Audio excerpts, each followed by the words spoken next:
کچھ نوجوانوں نے گھروں میں بلی رکھی ہوتی ہے، گھوڑا رکھا ہوتا ہے، جانور رکھے ہوتے ہیں،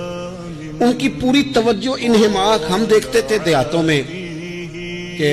بزرگ اگر کہیں چلے جاتے تھے سفر پہ تو وہاں سے بھی پیغام بھیجتے تھے کہ گائے کو چارہ ڈالا کہ نہیں، بھینس کو نکالا کہ نہیں، تم نے باڑے سے دھوپ چھاؤں کا خیال کیا کہ نہیں، وہ چیز ذہن میں آ جاتی تھی۔ حضرت عبداللہ ابن عمر رضی اللہ تعالیٰ عنہ وہ گدھا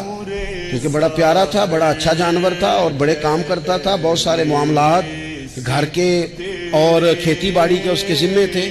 تو گھر والے بھی کہتے کہ اس جانور کی وجہ سے بڑی خیر ہے، بڑے کام ہو جاتے ہیں، آپ کا بھی خیال تھا۔ حضرت عبداللہ ابن عمر ایک دن گھوڑے سے نیچے اترے یا اس گدھے سے نیچے اترے تو خادم کو بلا کے کہنے لگے اسے لے جاؤ اور بیچ کے پیسے اللہ کے راستے میں خیرات کر دو۔ اب وہ خادم کا بھی اس سے دل لگ گیا تھا، جانور گھر میں ہوتا ہے دلچسپی ہو جاتی ہے، کہنے لگا حضور وہ سارا محلہ تو اس کی تعریف کرتا ہے، سارے خاندان والے تو اس جانور سے دلچسپی رکھتے ہیں اور آپ بیچ رہے ہیں۔ آپ فرمانے لگے جس طرح سب کا دل اس کی طرف ہے نا کہ اچھا جانور ہے، میرا بھی ہو گیا ہے،